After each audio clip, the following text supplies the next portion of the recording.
Moon became wide awake. "Well," he said, "Mr. Rice, welcome to Puerto Princesa." "Happy to be here," Rice said, grinning his bright blue-eyed grin. "Comparatively speaking, of course." Rice was still in the striped prison garb, now wet and smeared with mud. A dark brown bruise began near the center of his forehead and ended in his right eyebrow. Below that, a small bandage had been taped over the cheekbone. "You all right?" Moon asked. "Fine," Rice said.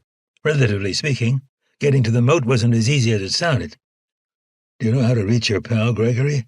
His telephone—" Mr. Lee interrupted. "Excuse me, please.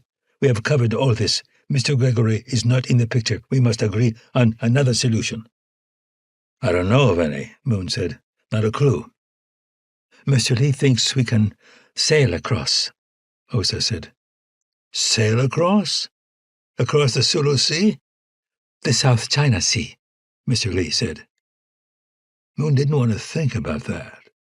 Across the South China Sea lay Vietnam and Cambodia and Pol Pot's terrible teenage warriors beating people to death. He'd think about that later, not for a minute or two. Now he had a headache, and his stomach felt queasy. "How did you get here?" he asked Rice. Rice produced a self-deprecatory expression and nodded toward Mr. Tung. "I got a little confused out there, got turned around.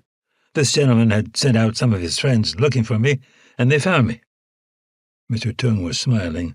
"He had gotten down almost to the beach. My boys found him, and then we sent a boat." Mr. Lee wanted to stick to the point. "I think it would take perhaps 3 days, no more than 4. "To where?" Moon asked. "To the mouth of the Mekong and then up to Ricky's repair hankers." "Sailing on what?" "The glory of the sea," Mr. Lee said. "A 2-master, a schooner." "A sailboat?" Moon's headache was right there behind his forehead, just over the eyes, pounding away. Surely they didn't intend to try to cross the Pacific Ocean in a sailboat. And there still was the Pacific, wasn't there? No matter what they called it.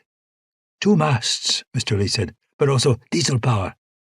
"Oh," Moon said. "Yes," Mr. Tung said. "It is docked here now to get the diesel running better."